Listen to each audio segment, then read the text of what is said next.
Ну что, уважаемые друзья, если перечислить все клубы, сборные, в которых бы участвовал наш замечательный гость, и участвовал точнее, нам бы не хватило просто эфирного времени. А если я перечислял бы сейчас регалии, нам потребовался бы еще и дополнительный час эфирного времени. Но все-таки не побоюсь этого слова, сегодня у нас в студии, уважаемые друзья, легенда таджикского и международного спорта, футболист, заслуженный тренер, руководитель, а на данный момент директор футбольного клуба «Вахш» Мухсин Мухаммадеев. Добрый вечер. Добрый вечер. Рад, безумно рад видеть такого замечательного человека в нашей студии. И добро пожаловать на Азия Плюс. Спасибо большое. Безумно рад. На самом деле спортсмены немногословные люди, но все же я сегодня ожидаю от нашего общения максимально много полезной и нужной информации. Но сперва, конечно, хочу прежде всего поздравить вас с очередным ответственным назначением на должность директора клуба «Вахш». Ну и вопрос, с чего начнете работу? Ну, уже работу начали, работы очень много, работы интересные, потому что практически все надо начинать сначала, заново. То есть на сегодняшний день у нас, во-первых, новый президент клуба, это Зайнула Шарифзода, который также является, который возглавляет и таэквондо в нашей республике. Как раз вот недавно девушка участвовала в международных соревнованиях, подтвердила, на Олимпиаду попала. Все наверное. Да, это большое достижение. Квоту получила на Олимпийские игры, которые будут проходить в Париже. Так что с новыми руководителями мы сейчас вступаем в новый сезон. Мы должны были играть в первой лиге, но так решила Федерация футбола, добавила 2 команды. И получается теперь в новом чемпионате у нас 12 команд. И я думаю, будет очень интересно. Все-таки это хорошо или плохо? Но это очень хорошо. Почему? Потом больше игр. Команды все готовятся. И я думаю, что будет чемпионат очень интересный, потому что все укрепляются, все готовятся. И много легионеров. Сейчас могут играть 7 человек.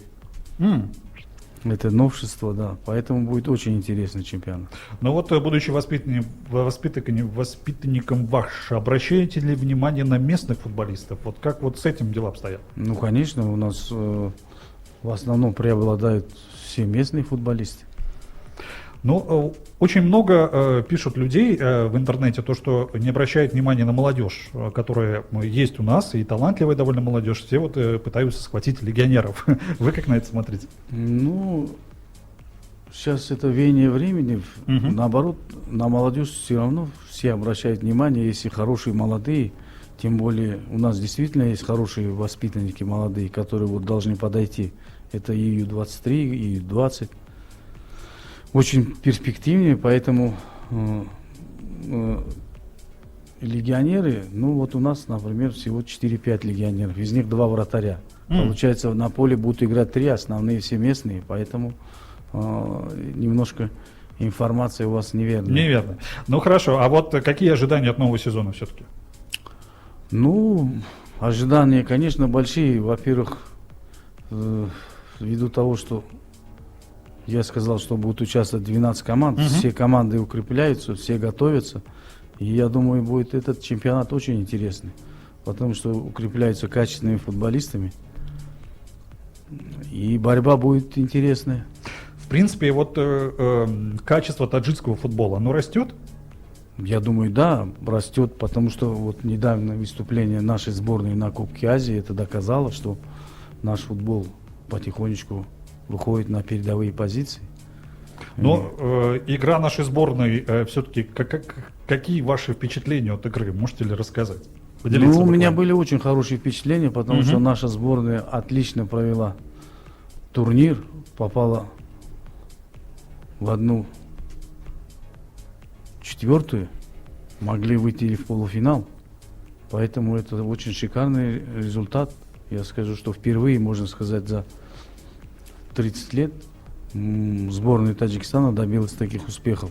Это очень серьезный результат. Там, ну, можно сказать, что не повезло. Повезет чуть-чуть, и можно было выйти в А полуфинал. в каком плане не повезло? Как это объяснить? Ну, это спортивное счастье. Чуть-чуть удача была на стороне иорданцев. Там один рикошет и мяч залетел. Да, абсолютно верно. Вся страна наблюдала за этим, конечно, и были и слезы, и радость. Но, честно говоря, спасибо огромное нашей сборной, то, что они нам подарили такую сказку, показали нам эту сказку и почувствовали вкус, по крайней мере, наши болельщики этой сказки. Мне кажется, это было просто потрясающе. Но вот сейчас вот вы пришли, серьезной реорганизацией занимаетесь. Вот каких не хватает сейчас вам все же игроков, полузащитников, нападающих? Как идет вот сейчас вот построение и, так сказать, конструктор той команды, которую вы видите? Ну, у нас, в принципе, мы взяли 2 легионера, 2 защитника. Вот сейчас должны вот-вот заключить с одним нападающим контракт. И взяли 2 вратарей. К сожалению, вот у нас большая проблема с вратарями в республике. Да, вратарей очень мало. Именно наших местных ребят. Защитники, полузащитники есть. Ну, с нападающими тоже есть небольшая проблема, но в основном с вратарями проблема большая. Поэтому нам пришлось взять 2 легионеров. В принципе, и хотелось бы тоже такой вот вопрос задать. А вот планируете ли вы на базе Вахша тоже создавать какой-то небольшой клуб юниоров, где будете готовить своих уже игроков непосредственно? Ну, как или, вы знаете, или пока это только в планах? Или... Нет, как вы знаете, я извиняюсь, что вас я перебиваю, что Вахш вообще является кузницей таджикского футбола. Очень много воспитанников именно вышли из Бухтара. Поэтому очень большое внимание уделяем, конечно, молодежному футболу именно там в Бухтаре. Будем привлекать талантливых, кто себя проявляет к тренировкам с основным составом. Поэтому, потому что без молодежи нет футбола. Ну, то есть, возможно, даже в будущем какая-то вот своя собственная школа тоже будет. Не в зависимости от тех, как сказать, тех возможностей, которые есть сейчас. Ну, там и есть своя школа, там очень много непосредственно в Бухтаре, непосредственно близлежащих городов, которые располагаются там 20-30 километров. Подпитка идет, и оттуда тоже большая. Поэтому за молодежью пристальное внимание обращаем. Спасибо большое. Вы у нас воспитанник Варша, замечательного легендарного клуба из города Бухтар. Но давайте немножко вот расскажете предысторию, как вы туда попали, как начинали, как зарождался, так сказать, в вашем сердце и вашей душе тот самый яркий и красивый футбол. Ну да, на самом деле, это было 41 год назад. Ох, как давно. В 83 году. Я еще не родился. Тогда был определенный ценз, где молодые должны были играть. Домашние встречи проводить по 2 молодых. И вот в то время тренировал Марк Сайч Тунис, такой выдающийся тоже специалист из Таджикистана, заслуженный тренер.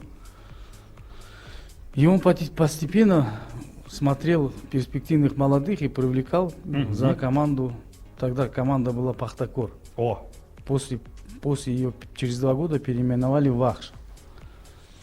И вот он нас подпускал там по 5-10 минут, чтобы мы почувствовали вот этот вкус, потому что молодые все равно еще мы тогда не понимали, что такое футбол. Уже в 83 году там 10-15 минут играли, а в 84 уже тогда, то есть ценз был в чем заключался? Ты можешь играть дома, но на выезде молодых можно было не ставить. И так получилось, что я играл и дома, и на выезде. И вот так как бы проходил подготовку перед тем, как уйти в команду по миру, в Вахше. Я прошел школу, можно сказать, хорошую футбольную школу. Отлично. А вот как согласились вот стать сейчас директором Вахша? Как предложение это поступило? Думали соглашаться, не соглашаться? Нет, я в принципе не думал. Хотя команда в то время была в первой лиге. Ну, так как решили, я до этого рассказывал, что реорганизацию провели Федерации футбола Таджикистана и решила, что команд должно быть больше, на 2 больше игр, больше зрелищности, больше интереса. И вот предложение пришло возглавить генеральным директором, Мгм. исполнительным директором, стать футбольным Вообще, клубом. мне очень интересно. «Вахш». Я вот понимаю, чем занимается тренер. Я понимаю, чем занимается там медицинский состав, да, к примеру говоря, и так далее, тому подобное. Но чем занимается директор клуба? Ну, директор клуба должен создать все условия для Мгм. всех работников, начиная от уборщицы, кончая футболистом, чтобы они играли в футбол, ни о чем не думали, создать великолепные условия. А где себя чувствуете как рыба в воде? Все-таки на поле, когда командуете игроками, или когда все-таки вот в кресле директора? Ну, это такой очень сложный вопрос. Мгм. Ну, и там, в принципе, очень интересная работа. Мгм. Здесь я до этого работал и вице-президентом Да. уже в «Стеклоле», поэтому я знаком с этой работой. Кстати говоря, про Истеклол. Почему вы ушли с этой должности? Ну, меня решили перевести для конкурентоспособности чемпионата Таджикистана, чтобы интересно создать команду конкурентную, Ну, потому что у нас одна команда есть из «Стекло». на протяжении 10 лет, который Да. чемпион, да. Ну, Всё сейчас вот верно. Равшан подтягивается, Ага. сейчас вот подтягивается Хасилот, ЦСКА, Ригар. Мгм, мгм. Я думаю, и Ваш тоже подтянется и будет давать бой всем соперникам. Будет очень тяжело, я думаю. Ну а какую задачу перед вами в первую очередь сейчас поставило руководство клуба? Чем вы должны сейчас заниматься? В первую очередь. Ну, в первую очередь руководство клуба поставили задачу в этом сезоне, чтобы мы боролись за четверку. А, 4-5 место.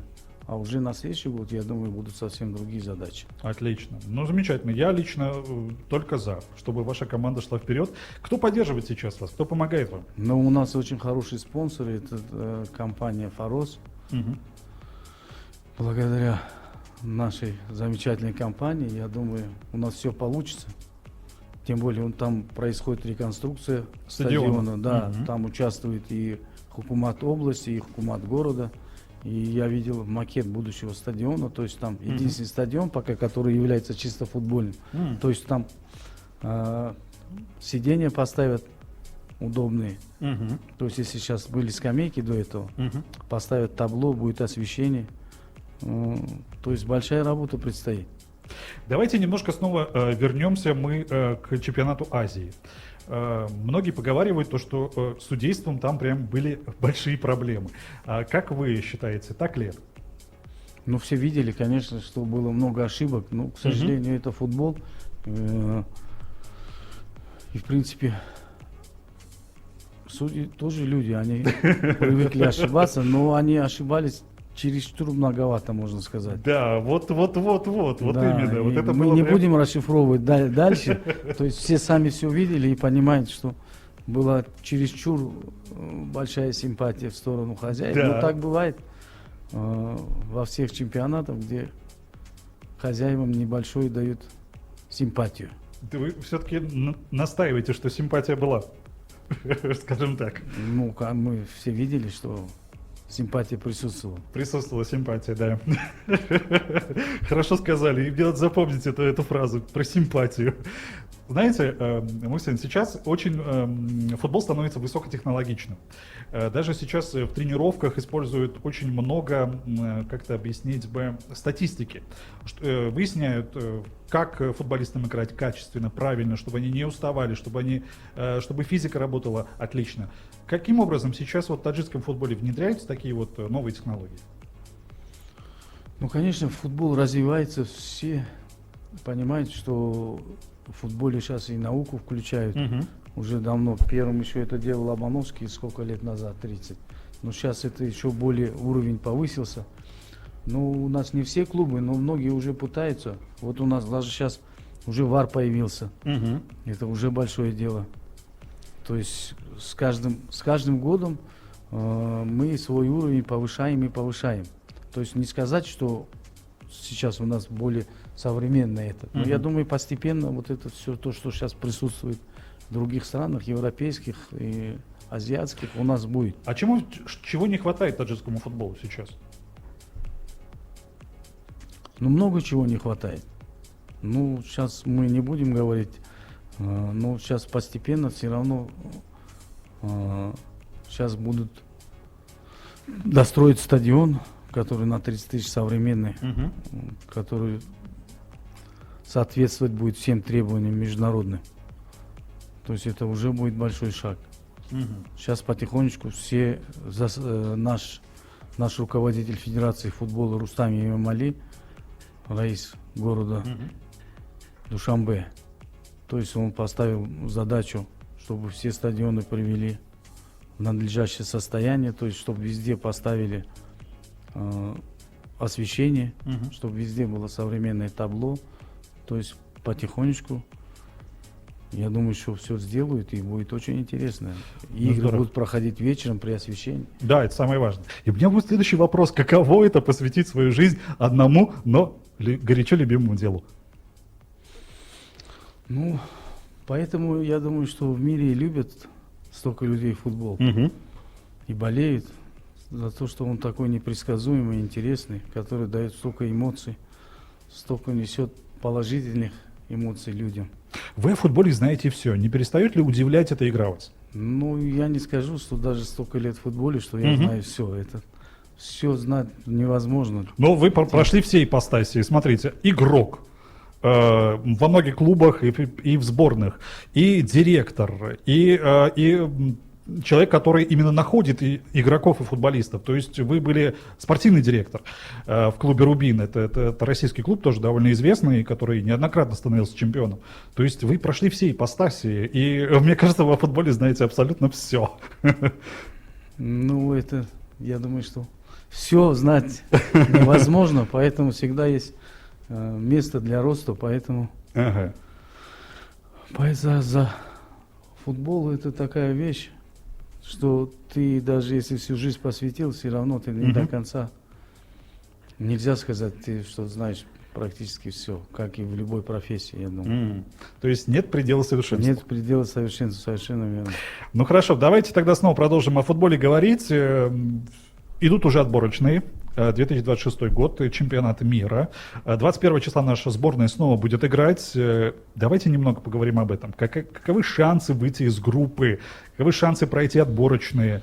Ваш прогноз?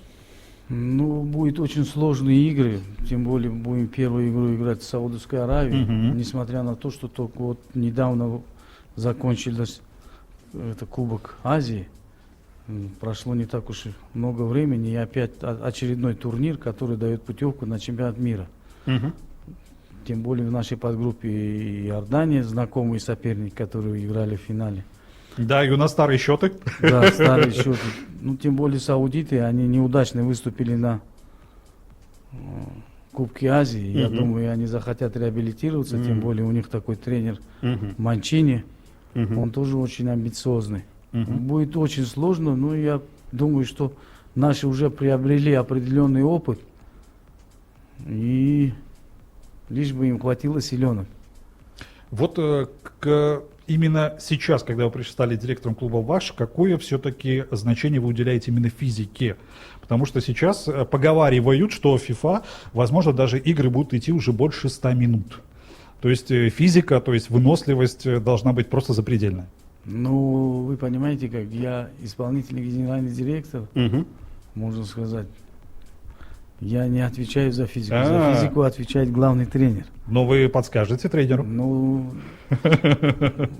мы можем просто побеседовать, а так главный тренер должен отвечать за физическую подготовку команды.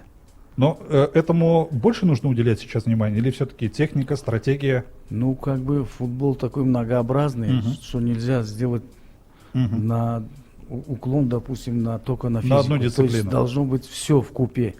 Когда все развивается одинаково, тогда футболист становится очень сильным. То есть это и тактика, и техника, и физика, само собой. И напоследок, вот буквально совет молодым ребятам, почему нужно заниматься спортом, и в том числе и футболом? Ну, футбол это такой вид спорта, где ты общаешься, во-первых, со многими людьми. То есть, во-вторых, он очень дисциплинирует человека. В-третьих, он заставляет терпеть. То есть, в-четвертых, ты смотришь мир, знакомишься с очень многим неизвестным, то, что ты не видел. И во-вторых, в-пятых, он очень популярный. То есть, если ты хорошо играешь в футбол, то тебя знают, можно сказать, все. Знают все. Ну что, занимайтесь спортом. Спасибо огромное, то, что вы сегодня пришли к нам, не пожалели своего времени. Желаем, конечно же, вашего продвижения, чтобы он занял ту самую позицию, которую вы и хотите. Я надеюсь, что с вашим приходом в клуб так обязательно и будет. Удачи в ваших начинаниях, спортивных, творческих, в любых. Спасибо. Я думаю, только не только с моим приходом, но с приходом наших спонсоров. Да, конечно. Только так мы можем. Да, мы прекрасно понимаем то, что сейчас, конечно же, это играет тоже огромную роль. Футбол — это довольно не дешевый вид спорта, я так могу сказать. Конечно, поблагодарите ваших замечательных партнеров. Поэтому я хочу поблагодарить группу компании «Фарус», которая является нашим спонсором. Также хочу поблагодарить нашего президента, который Зайнула Шаевзада, который тоже уделяет очень много времени нам. Поэтому совместно, я думаю, что мы добьемся хороших результатов. Хороших игр желаю от чистого сердца и удачного начала сезона футбольного. А я могу пожелать болельщикам: любите футбол, играйте в футбол, наслаждайтесь футболом. Замечательно. Спасибо огромное, спасибо.